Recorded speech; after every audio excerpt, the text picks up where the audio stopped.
Okay. I see what they did there. Gameplay is for me, it will not even say secondary. It's not even on the map. What? Not gameplay, sorry, graphics. I apologize. Because I already took my shirt off. I don't want to do it again. You either finish it or you die. I like a game that punishes you. You just jump in and you do whatever you like. Okay, no, you're not going to go there. You're not going to go there. Welcome to Game Talks. My name is Cawley, and I'm the head of gaming and esports for Unix. Together with me today, we have... Hey everyone, I'm Kareem. I work at the esports and gaming department at Unix, and today we're going to be talking about Lost Relics. Great, man. Lost Relics. So I heard a lot of it. I saw a bit of it because I didn't want it to spoil on myself. And I know for a fact that you played the heck out of the game. Well, first of all, it is a blockchain game. It is a play-to-earn ARPG. And it immediately, as soon as you get into the game, the first thing you're going to think is, this feels a lot like Diablo 2. And that's awesome. I mean, let's be real. Diablo 2 was just iconic. It was like the godfather of ARPGs. And the second I got into this game, it honestly it reminded me of that Diablo 2. Like the gameplay itself feels like that, and the challenge, it feels like that. You don't have, infinite like regeneration. You don't have, infinite abilities that, wipe out half a population. It's just, you got your regular attack, your strong attack, and you got to make sure that you're utilizing your movement. And that kind of got me really excited. Okay, let's talk gameplay then immediately. You mentioned something regarding attacks, so on.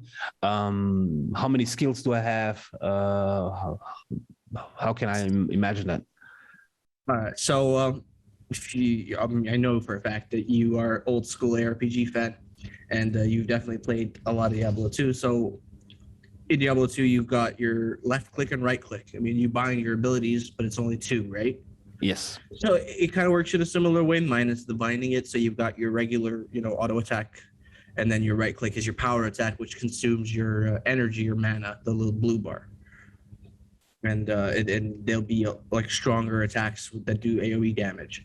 You do have other ability slots, but they're not technically abilities. They're slots for what they call relics, which are active and passive items in this game that kind of act as like, the magic, the abilities that'll grant you special effects or cast AoE abilities or something along those lines. Let me guess, the relics are lost. And the relics are definitely lost. Yes. Okay. I'll tell you. I mean, I played this game for maybe 20 plus hours, and I still haven't got my hands on a relic. Wow. Okay, we'll get back to that because when you mention something like, okay, it has 2 buttons or whatever for skills and so on, right? For me, my head is like, okay, build the diversity, and I play Path of Exile. Trust me, I love myself good diversity, and but now when you mention also the Lost Relics, and I think in previously you said like they giving you special effects, they're giving you, they're enhancing your skills, so to say, right? Or change, or how does it work? So I don't want to give you any false information because the game is in early access and things are subject to change. Yeah. But as of now, the relics come in many different different shapes and sizes. Some of them are passive and some of them are active. And so for example, some of them will give you bonus damage of a certain type or resistance, or some of them will be an AoE ability. Some of them might be a heal. They're essentially same kind of idea as abilities, but it's in the form of these relics that you have to find. Because the game is a little bit very unique in the sense that when you level up your character, nothing actually changes. Your stats don't change. You've got your set amount of health and mana. The only thing that alters your stats are your items. Okay. So, if you're level 1 and you got your hand on endgame gear, then you can jump straight into endgame dungeons with no problems. So, I mean, you can see it on the screen, right? Everybody, you can see the trailer, what's going on right now, and you can see also some effects. And I presume that these effects are coming from the Lost Relics itself. Yeah, exactly. Perfect. I have more questions, man, especially when it comes to the gameplay. So we did a game comparison, Diablo 2. I need to play the game to like confirm that, right? For me, it's Diablo 2 is on a pedestal, right? Oh yeah, for sure. There's like 10 spaces and then comes the rest when it comes to RPGs. But it's also nostalgia for myself, right? Because I really played, and I'm not exaggeration, thousands of hours of Diablo 2 myself. Like a lot. You know, my mom. And back then, she was like, back in really? those days, back in those days, it was dial-up, right? So if I was playing Diablo 2, everyone in the house can go F themselves. You're not using the phone. Yeah. I'm grinding. Yeah. Sorry, mom. This is the only thing I can say. Sorry, not sorry. Right. Then the graphics, right? When I saw the graphics, you mentioned something and it really stuck with my in my head. It's World of Warcraft-ish. Yeah. Yes. Colorful. Yeah, it does. It's the same kind of art style, color schemes as World of Warcraft in the sense. It's not the graphics aren't trying to be hyper realistic.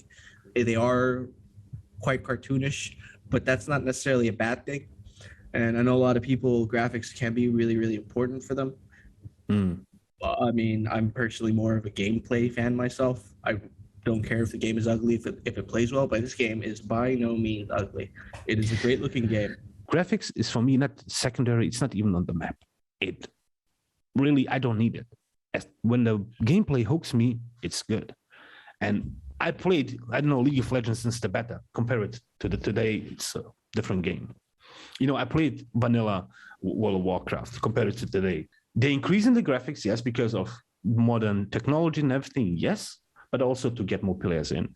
And this was actually my point, and we could get back to it, is you have two types of players. They play because of the graphics and they play because of the games or the gameplay. And I'm the one because of the gameplay, right? So anyways, back to Lost Relic, right? How it is it a map? Is it the open world? Is it instance-based? How can I imagine that?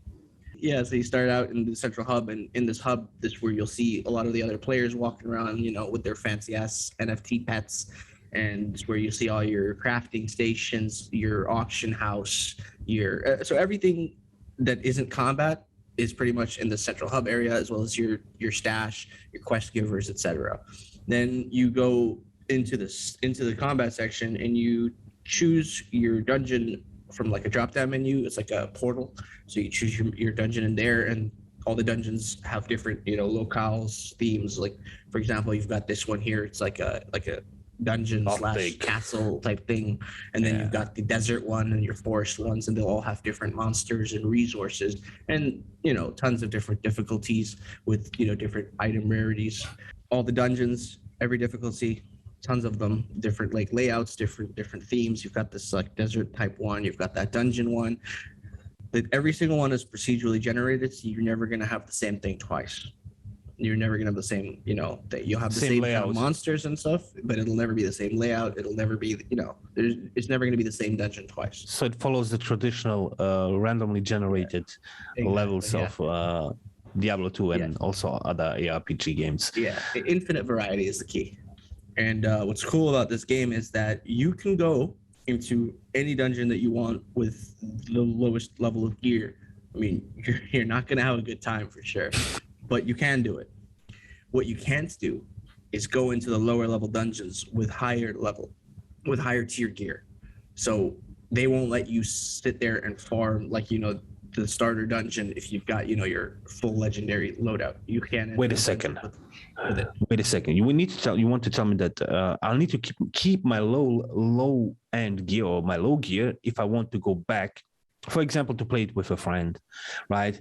So, but that's actually that's not a bad thing though, because that makes you keep grind. Okay, I see what they did there. I like it. So there's no boosting per se. No, they're not giving anybody a free pass here. You know, they're making you work through everything, and that, I know it sounds like mean, but dude, I like it. I like the challenge. I like a game that punishes you. Okay. Another thing, this game is on permanent hardcore mode. Essentially, you go into a dungeon and there is no way out. You either finish it or you die, or you purchase a 1,000 gold scroll that teleports you out, which is a ton of gold. You die, you lose everything that you have that you took into the dungeon, whether it's your, you know, what you have equipped or what's in your inventory, like your consumables, etc.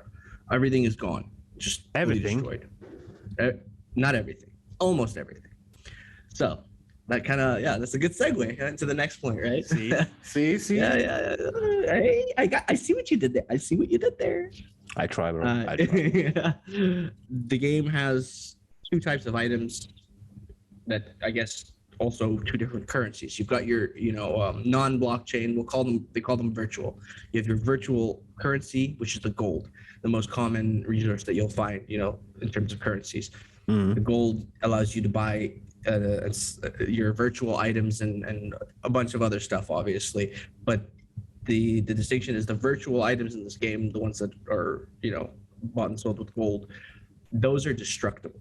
Those are not blockchain items. They're called virtual items, and those are the items that can be destroyed, from repeated use, or if you die, you lose them all. Yeah. Exactly. The second type of item and the second currency, the shadow stone. That is the blockchain currency and blockchain items. You use the shadow stones to buy and sell blockchain items, which are the limited NFT items in the game, and those ones are indestructible. If you die, you don't lose it, but it will go back to your stash. So what can I sell? What can I buy over it? How does it work? So I'm not actually sure if there's anything you can't sell. Okay. So everything is tradable. And depending on the item type, whether it's a virtual destructible or a blockchain indestructible, will determine the currency. Whether you're buying it with gold or whether you're buying it with your shadow stones. But wait, how can I imagine that the marketplace itself? You said it's in the client. It's not on the website, right? It's in the client. The marketplace is in game here, right here. Oh, gotcha. Yeah, you know what I mean. It's like an auction house, like in WoW. Perfect. And I can literally post something in there for gold or for the shadow token. No, you cannot use shadow stones to buy virtual items, and you cannot use gold to buy blockchain. So they're separated depending on the item. Yeah, item type. Gotcha. Yeah, exactly. But there is a way to turn your gold into shadow stones, though. Okay. Shadow stones, do they drop also in the dungeons?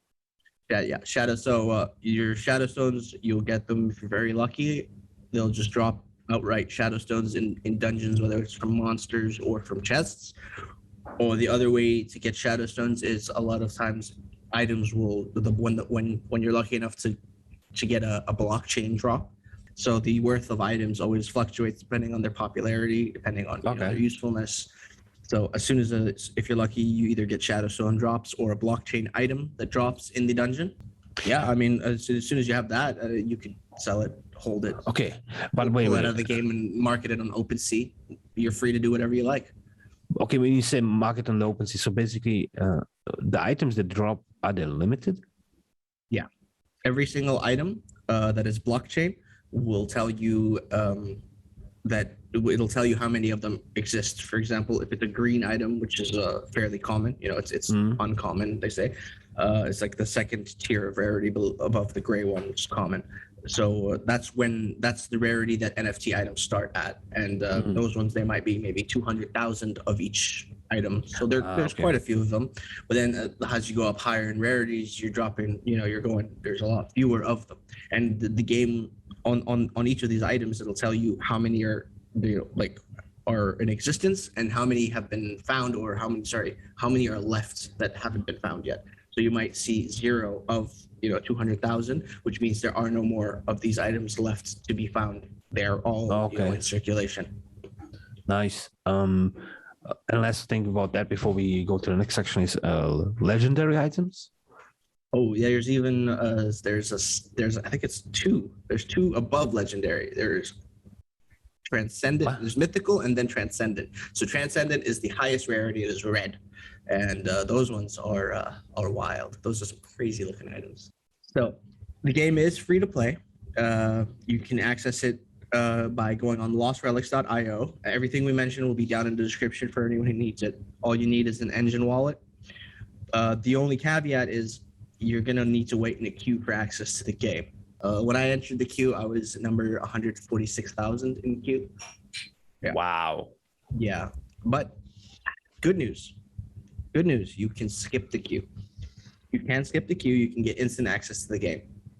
On the website, there is a section where you can buy what is called a power pendant, maybe $10, and they go up to $62 for the 90-day pass. Great. So you mentioned, right, engine wallet? So you will need an engine wallet. the game runs on the Ethereum blockchain. And you just link your wallet and then you're good to go. Next to the pendant, do I need to buy any NFT, anything that to play it? Absolutely not. Yeah, so it is a Windows game. It is a dedicated client. And as soon as you've got the power pen in your account, you have access. Boom, download the game and get right into it. If you have time to wait, you can play completely free to play. You don't have to spend a single cent because I wasn't waiting. I wasn't waiting for 140,000 people. Hell no. I want to play now. Tell me a little bit about the team. Who created it? Who's behind this? The game was produced by, I want to say it's a company, right? It's produced by CodeBit Labs, but I feel like I'm not doing them enough justice by saying that the development team, because it's not. It's one dude. It is one absolute legend named Cliff. This man is just a god amongst one guy is behind all of this, or what? One man. This is a one-man show. And actually, uniquely, while this game does have a token, its token is not listed on any exchanges. Okay. So this is a game that launched with only one purpose. It's not to generate funding for the developers. No, this is made for people who love ARPGs and to kind of like bring them into the crypto sphere, because the ARPG and MMORPG, a lot of these games, they're just inherently compatible with the blockchain model, with the Web3, integration kind of, where we're headed towards, where you true digital ownership of your items. Like a lot of these games that, traditional games are just inherently compatible. Like when you think about, your Counter-Strike skins, right? You can market your skins on Steam, but you can't take them out. The next logical step in evolution is, boom, I can, make real money out of it. It's not just stuck in my Steam wallet. And Cliff obviously recognized this, and he created a game that, that shows everyone that this works. Like a lot of crypto games tend to be, let's call them below average in terms of gameplay. No, I need to say something about that. A lot of crypto games out there, we will not name anybody, but there's a few of them. You can see that they're not made by gamers, or they're not made from people who love gaming. They're made by, I would say, maybe business people. I don't know how else to name them. But you have projects like this as well, where we can say like, this was made from a gamer for gamers, right? It's by a gamer for gamers. Pronounce it however you want, right? And this is something that elevates it, and I love it. Razor, don't sue us. No. Razor, don't sue us. Cliff, also for Cliff, I think we can also put in the description his Twitter. We'll put his details down there. Yeah. Also, you need to hit us up, but we have to talk. Yeah, we need to play. Let's get him on so much to say, man. We wish we could, man. Let's make it a goal. Well, let's get Cliff also on one of these, and have just fun with him, playing with him the game. Let's try to make that work. How to get into the game? Just summarize. Honestly, first thing you do, you go on lostrelics.io. And you hit the play now, and it'll ask you for your to connect your wallet as we do in all like Web3 kind of services. You connect your wallet, and then you're whitelisted, and you get entered a queue. And as soon as it's your turn, you gain access to the game, or you go into the shop section and you purchase a power pendant, and same thing, instant access to the game. That's it. Is that easy? That's simple. Kareem, thank you so much, man. Was a pleasure. My pleasure. Thank you for showing me the game, explaining me the game. Me as my action RPG really fanboy, definitely gonna look it up. I'm gonna play. Definitely, we have a playing session, and we can revisit this video, of course, or this game in later stages. So from my side, thank you so much. Thank you, everybody out there. You can find in the description, everything that you need to know about Unix. All the links to social medias, to Discord, as well when it comes to the game itself, like Lost Relic, all of that. Kareem? Take care, everyone. It's been fun. We'll see you in the next one. What's going on? I'm gonna make the Unix Comedy Studios. That's the next step in the evolution.